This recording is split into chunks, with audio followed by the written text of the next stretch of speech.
नमस्कार. स्वातंत्र्याची पहिली ठिणगी पडली 1857च्या राष्ट्रीय उठावात. दरम्यान लोकमान्य टिळक, आगरकर यांसारखी मंडळी यावेळी छोटी छोटी होती आणि कदाचित त्यावेळी जन्मलेल्या सगळ्या या समाजसुधारकांच्यात असू देत, राष्ट्रपुरुषांच्यात असू देत, राष्ट्रीयत्वाची भावना जी जागृत झाली ती पुढे जाऊन क्रांतीमध्ये बदललेली होती. लोकमान्य टिळकांच्याबद्दल मी तुम्हाला माहिती सांगणार नाही आहे. त्यांच्या आयुष्यातील अशी गोष्ट ज्यानं ब्रिटिशांना सुद्धा त्यांचे नियम बदलावायला लावले, कायदे कदाचित बदलायला लावले, अशी एक कथा ज्यावेळी लोकमान्य टिळक आपल्या डोळ्यासमोर येतात त्यावेळी लोकमान्य टिळक हे चाफेकर बंधूंचे मार्गदर्शक.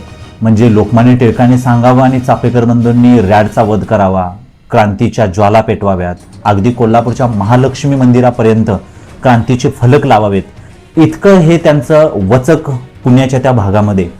भले राजकीय किंवा सामाजिकदृष्ट्या आगरकर आणि टिळक यांच्यात भेदभाव असतील, मतभेद असतील, पण मंडालेच्या तुरुंगात असून सुद्धा राष्ट्रीयत्वाची भावना न सोडणारे टिळक कदाचित कळतील का?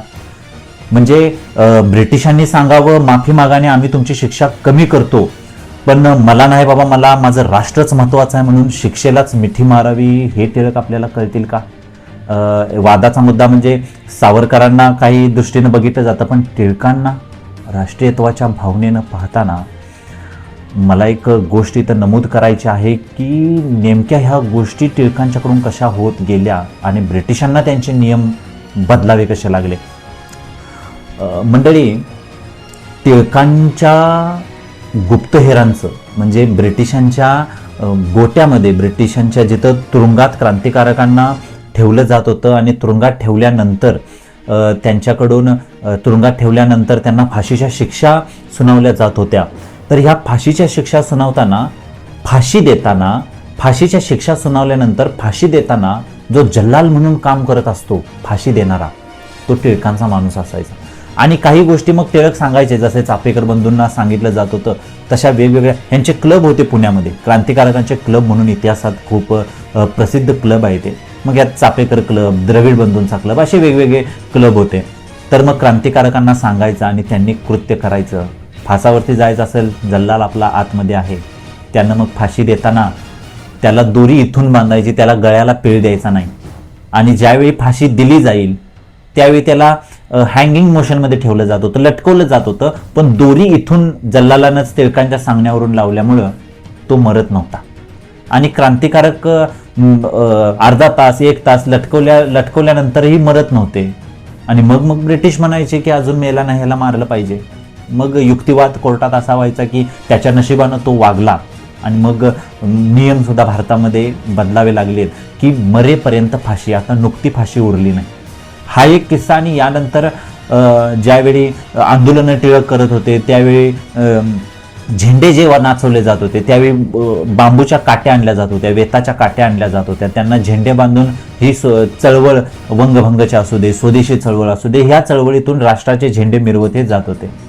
आता हेच दांडू ज्यावेळी ब्रिटिश येतील त्यावेळी त्यांच्यावरती मारले जात होते. म्हणजे दंगल जर झाली तर झेंड्याचे दांडू काढून यांना फटकावलं जात होतं. ब्रिटिशांनी नियम बदलला. ब्रिटिशांनी म्हटले की मोर्चे काढत असताना झेंडे वापरायचे नाहीत, हे दांडू वापरायचे नाहीत, हे बांबू वापरायचे नाहीत, त्यांना झेंडे लावायचे नाहीत. टिळकांनी काय केलं असेल? टिळकांनी म्हटले ठीक आहे, बांबू नाही वापरत, आपण आता ऊस वापरूया. आणि ऊसांना झेंडे लावून हे आंदोलन टिळकांनी केलेली होती.